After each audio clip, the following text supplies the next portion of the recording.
It's highly likely she will never walk again. I came round to these horrifying words as I lay in a neck brace, flat on my back, unable to move in an emergency room. I had done it again. Ashamed and totally mortified, I could barely hold it together when the doctor questioned, "How much alcohol have you drunk?" I was unable to answer as tears choked my throat. Lying paralyzed and scared, my mind spiraled about coming up with a story about somebody else who had spiked my drink as a cover. However, the fact was that I had drunk too much again, and now I was in a serious condition. In an inebriated state, I had danced my way up a 14-foot open staircase. At the top, I had turned around and then plummeted to the ground. So loud was the crash, it stopped the party. People came running to help, and then I heard this male voice say, "Don't touch her, she probably has some spinal damage." Here I was in hospital, with my worst fear being confirmed. A life in a wheelchair was the potential outcome. All I kept saying to myself was, why did I drink so much? Regret and anger spread through me like wildfire into every fibre of my body. As morning broke, it felt like 100 tests had been done, from blood tests to MRIs, to name a few. As the doctor walked in to give me the results, my mind was consumed with an avalanche of thoughts, such as, why did this have to happen to me? Why me? And how could I have been so stupid? Then the doctor revealed the news. I had torn the ligaments in my upper body, sprained my lower back, and given myself whiplash. The doctor said, "You've had a lucky escape." It took me 8 weeks to fully recover. However, what was truly scary is this horrific accident had done little to curb my drinking. In the months that followed, I drank fast and furiously. The party continued. Drinking at home continued, as did the drinks after work. My parents often commented on the amount of alcohol I drank, and this would leave me feeling unworthy and like I was a true alcoholic. And then my worst nightmare happened. I started getting serious pains in my stomach, so I visited my doctor. She immediately sent me to the hospital for tests. There it was confirmed I had a fatty liver, and I was told to cut down on my drinking. This sent me into a tailspin. All I kept thinking was, what have I done to my body? Why had I not cut down on my drinking after that staircase incident? And how are you going to get out of this one, Georgia? And yet all I wanted to do was to get drunk, because I just couldn't calm myself down. I just couldn't imagine my life without alcohol, because I did truly enjoy drinking, but I just knew it wasn't in healthy quantities. All I remember thinking back then was, could I get myself out of this hole of crazy binge drinking? Could I find a way to control my drinking rather than having to quit? Then I could help those who, just like me, are worried about their drinking but just don't want to stop altogether. My question to myself was, how can I do this? Where do I start? Is this honestly possible? You know what I mean? To truly discover a way to drink less alcohol without being a party pooper and enjoy some lovely wine at home without the guilt and the angst and the hangover. As you can see from one of my many drinking too much stories, I wasn't always the leading expert in alcohol reduction. After this second brush with a terrible fate, I decided to dedicate my life to truly understanding why people drink too much and what they can do to get control over their drinking. Hi, my name is Georgia Foster. I am known internationally as the alcohol reduction expert. I have written many books and been on TV regularly for years, telling the world the real reason why people drink too much. I qualified with the best Jungian psychologists in the US and spent many years lecturing on the UK university circuit.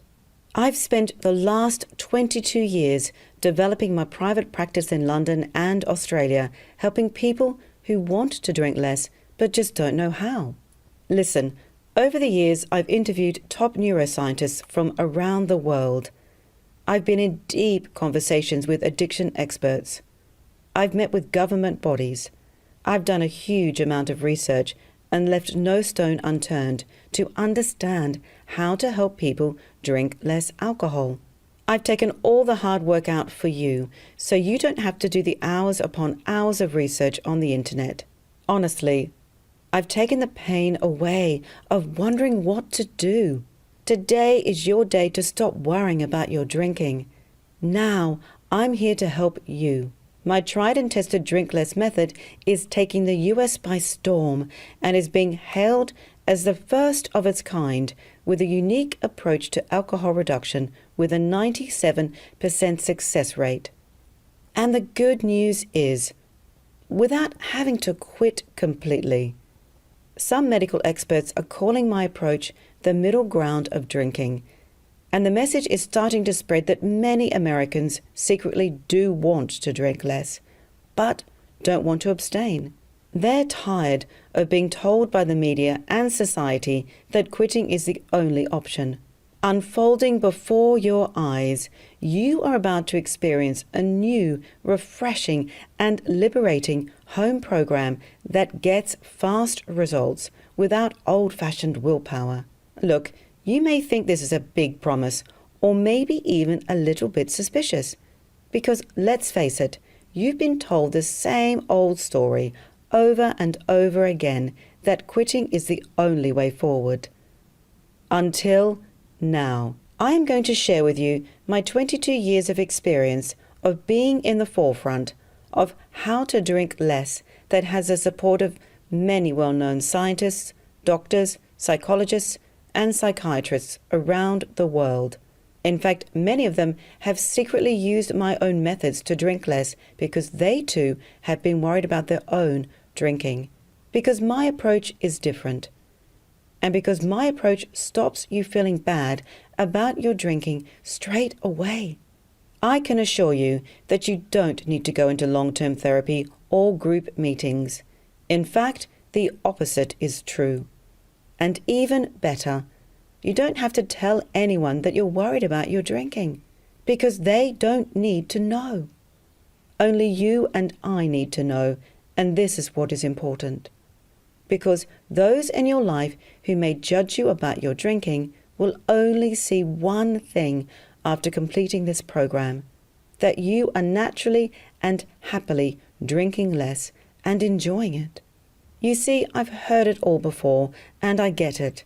If you're tired of listening to people who tell you that you drink too much, which actually makes you ironically often drink more, or if you are a sneaky drinker because family and friends are critical of your drinking, so you hide and tell those little white lies about how much you drink, stop the shame and the guilt right now.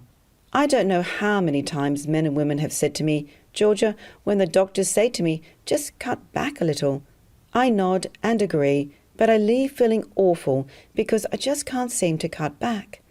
And I worry about this too much, and bizarrely, it seems to make me drink more. What is my problem?